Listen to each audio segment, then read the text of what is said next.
Glorfindel. Glorfindel is one of the most underrated warriors in all of Middle-earth. He is a Noldorin Elf lord who lived through some of the most devastating events in the history of the world. During the Fall of Gondolin, one of the greatest hidden elven cities, Glorfindel faced off against a Balrog. Balrogs are corrupted Maiar, ancient fire spirits twisted by the first Dark Lord. They are some of the most terrifying beings to ever walk Middle-earth, and Glorfindel killed one in single combat. He didn't survive the fight, though. The Balrog dragged him down as it fell, and both of them perished. Now, this is where things get interesting.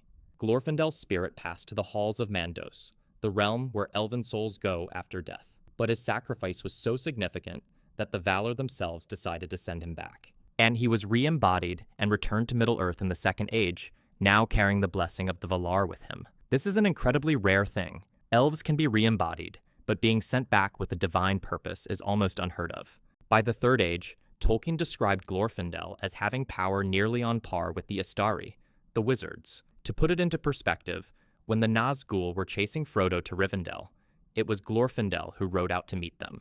The Witch King of Angmar and his riders fled from him.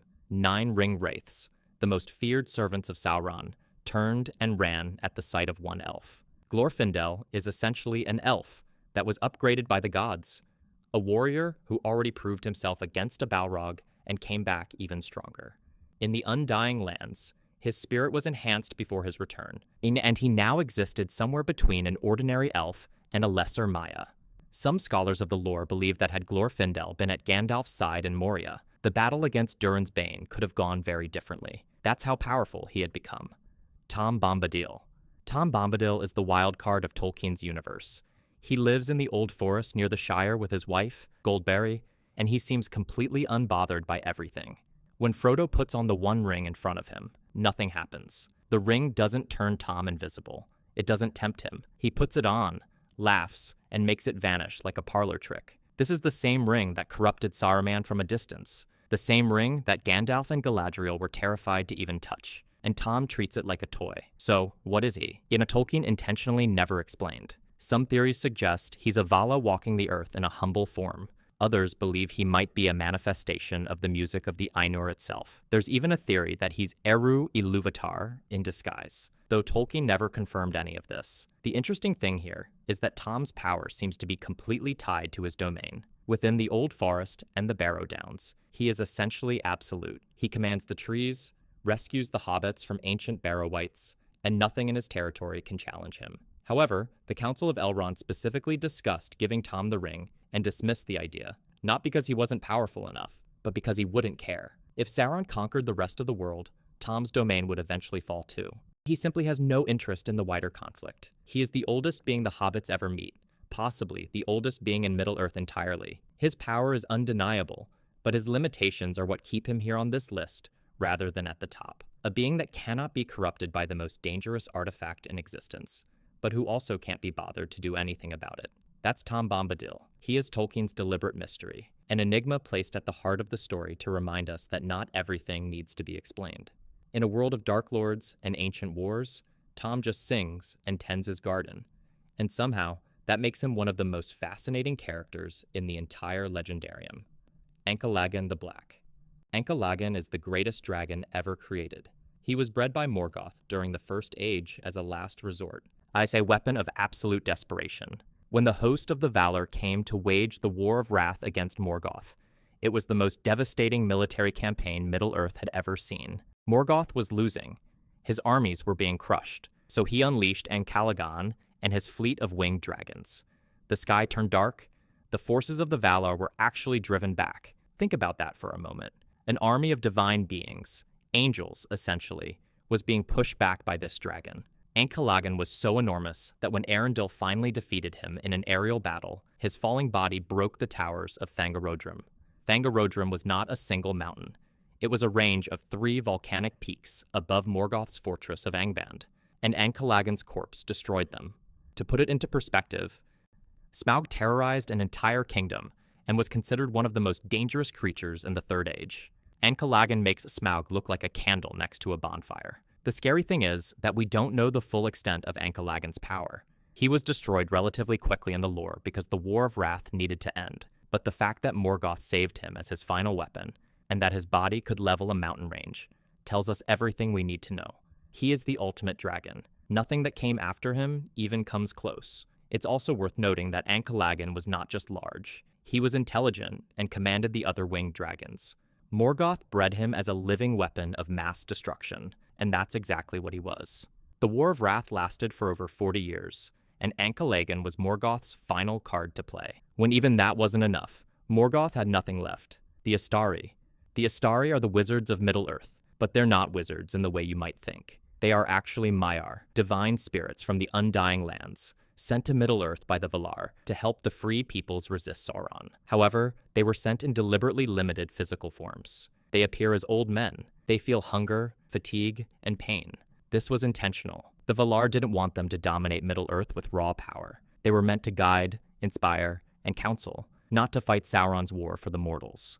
There were 5 Istari in total. Saruman the White was originally the head of the order and the most powerful. He was a master of craft and persuasion, but he became corrupted by his own ambition and his obsession with the ring. He studied ring lore so deeply that he essentially became what he was sent to fight against. Then there's Radagast the Brown, who focused entirely on the natural world, the animals, and the forests. He wasn't a failure exactly, but he drifted from his original purpose. The 2 blue wizards, Alatar and Palando, went into the east, and their fate remains one of the great mysteries in Tolkien's world. And then there's Gandalf.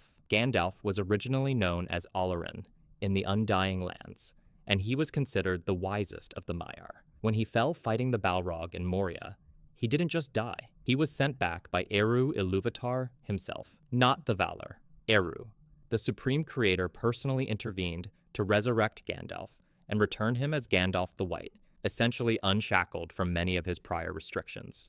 After his return, Gandalf was able to shatter Saruman's staff, which is the equivalent of stripping a wizard of his power entirely. Gandalf's true strength was always restrained. What we see in the films and books is a fraction of what he actually is. Gothmog and the Balrogs. Balrogs are corrupted Maiar. Before the world was even created, they were seduced by Morgoth's power and twisted into beings of fire and shadow. They are some of the most feared creatures in the entire history of Middle-earth. In the First Age, they fought in nearly every major battle, and their presence alone could turn the tide of a war. The greatest of them was Gothmog, Lord of Balrogs. Gothmog was not just a powerful warrior.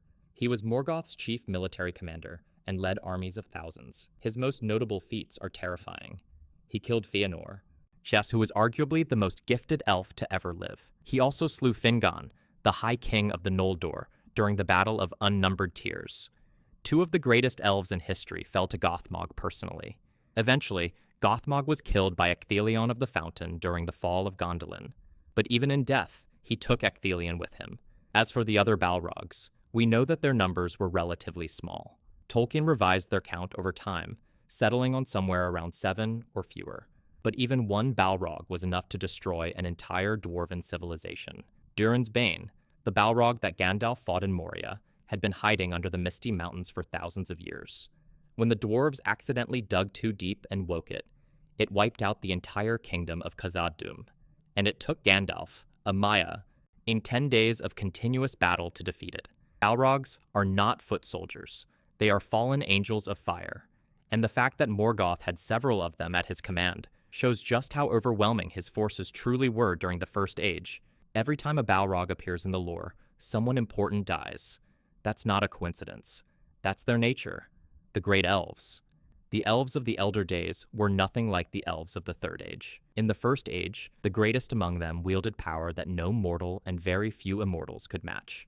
Fëanor is perhaps the most gifted being to ever live outside of the Ainur. He created the Silmarils, 3 jewels that captured the light of the 2 trees of Valinor. The 2 trees were the original source of light in the world before the sun and moon existed. Even the Valar themselves could not replicate what Fëanor had made. The Silmarils were so beautiful and so powerful that they drove the entire First Age into war. Morgoth stole them, and the elves pursued him for centuries to get them back. Then there is Fingolfin. When things were at their most desperate, when Morgoth had crushed the elven armies in the Battle of Sudden Flame, Fingolfin rode alone to the gates of Angband and challenged the Dark Lord to single combat. Morgoth, a literal god, was forced to accept. Fingolfin wounded him 7 times before finally being struck down.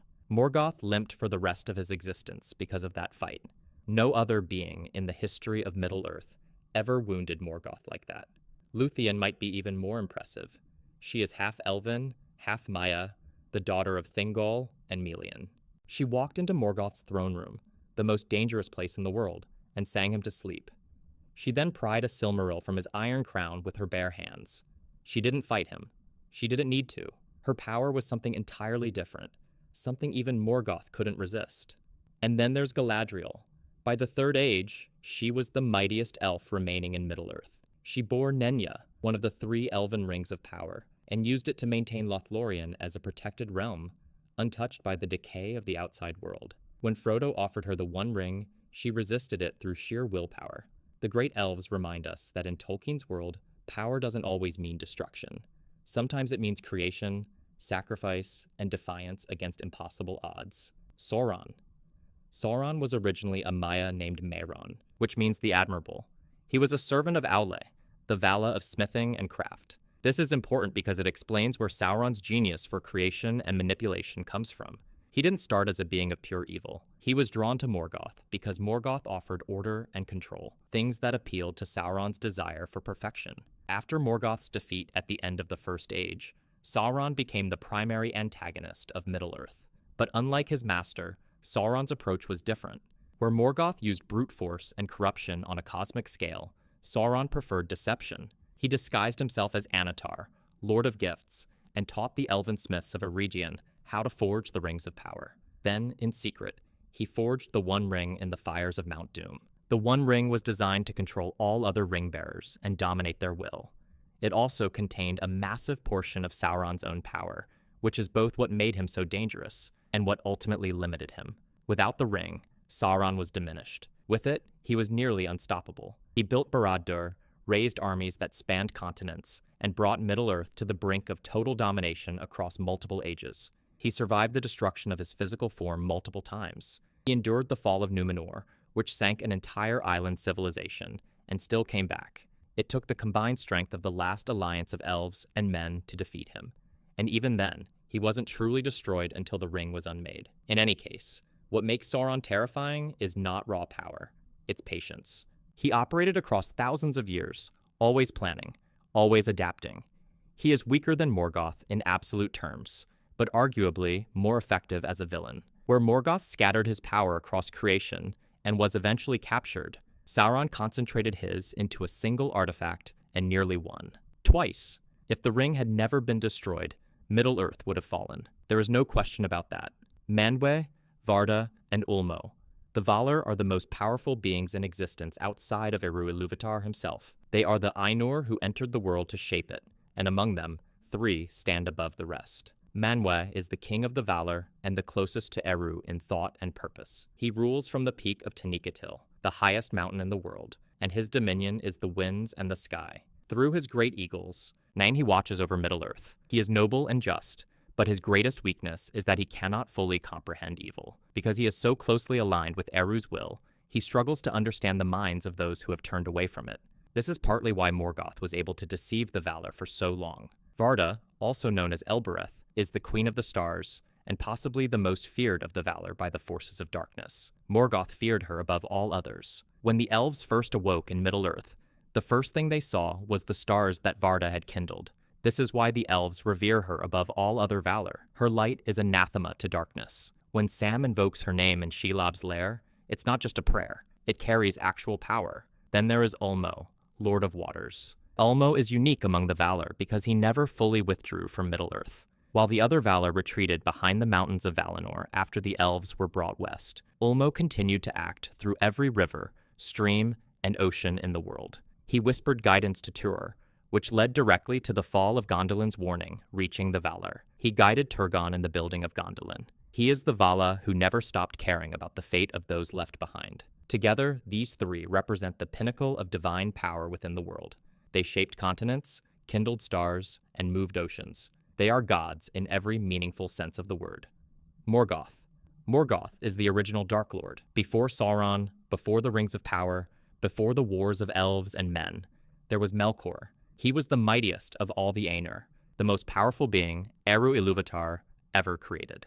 In the beginning, before the world existed, the Ainur sang a great music called the Ainulindale. This music shaped the vision of what the world would become. But Melkor introduced his own themes into the song, themes of discord and domination. He wanted to create on his own terms. He wanted to be a god in his own right. After the world was made, Melkor entered it and immediately began to corrupt it. He destroyed the 2 lamps that lit the world. He poisoned the 2 trees of Valinor. He stole the Silmarils. He bred orcs from corrupted elves, created trolls and dragons, and seduced Maiar like Sauron and the Balrogs to his service. The entire First Age is essentially one long war against Morgoth, and for most of it, he was winning. Entire elven kingdoms fell. The greatest heroes of the Elder Days died fighting his forces. But here's the fascinating part.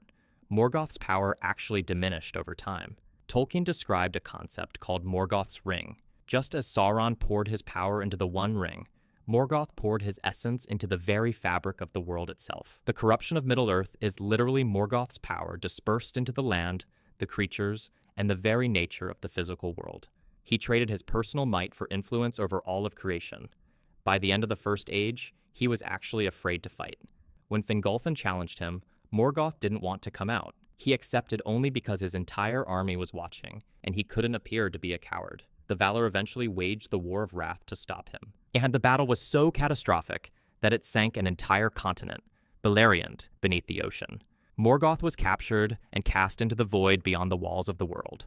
But Tolkien wrote that one day, Morgoth would return for a final battle called the Dagor Daggorath. Even chained in the void, his shadow never truly left the world.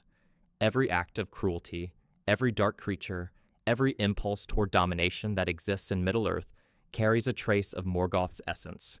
He didn't just conquer lands, he infected reality itself. And that is a form of power that no one, not even the Valar, has been able to fully undo. Eru Ilúvatar. Eru Ilúvatar is God. There is no simpler way to say it. He is the supreme creator of everything in Tolkien's universe. The Ainur, the Valar, the Maiar, the world itself, all of it came from Eru.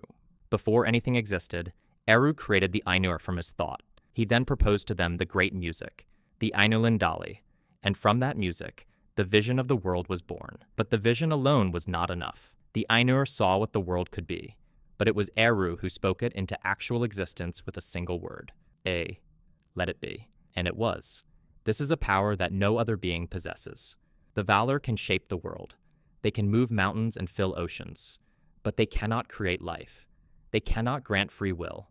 Only Eru can do that. The elves and men are called the children of Ilúvatar because they were Eru's own design, woven into the music in secret themes that even the Ainur did not fully understand. This is also why the Valar treated the arrival of elves and men with such reverence. They were Eru's personal creation. Eru rarely intervenes directly, but when he does, the consequences are absolute. When the Númenóreans, corrupted by Sauron, sailed west to attack the Undying Lands, Eru personally intervened. He sank the entire island of Númenor beneath the ocean, reshaped the world from flat to round, and removed the Undying Lands from the physical plane entirely. He changed the shape of reality itself, because mortals tried to claim immortality. The other known intervention is Gandalf's resurrection. After Gandalf fell fighting the Balrog, it was Eru who sent him back as Gandalf the White, not the Valar, Eru himself. This tells us that the War of the Ring mattered to the creator of the universe on a personal level. The most fascinating thing about Eru is that even Morgoth's rebellion was part of his design. When Melkor disrupted the great music, Eru didn't stop him. Instead, he wove the discord into an even greater harmony. Eru told the Ainur that nothing they could do would change the ultimate theme, because all things, even evil, would serve his purpose in the end. This is what separates Eru from every other being on this list. The Valar can be deceived, Morgoth can be defeated, Sauron can be destroyed, but Eru cannot be challenged, because even the act of challenging him becomes part of his plan. He is not just the most powerful character in Tolkien's world, he is the world. I hope you enjoyed this breakdown of the most powerful characters in Lord of the Rings lore, and I'll see you in the next one. Take care.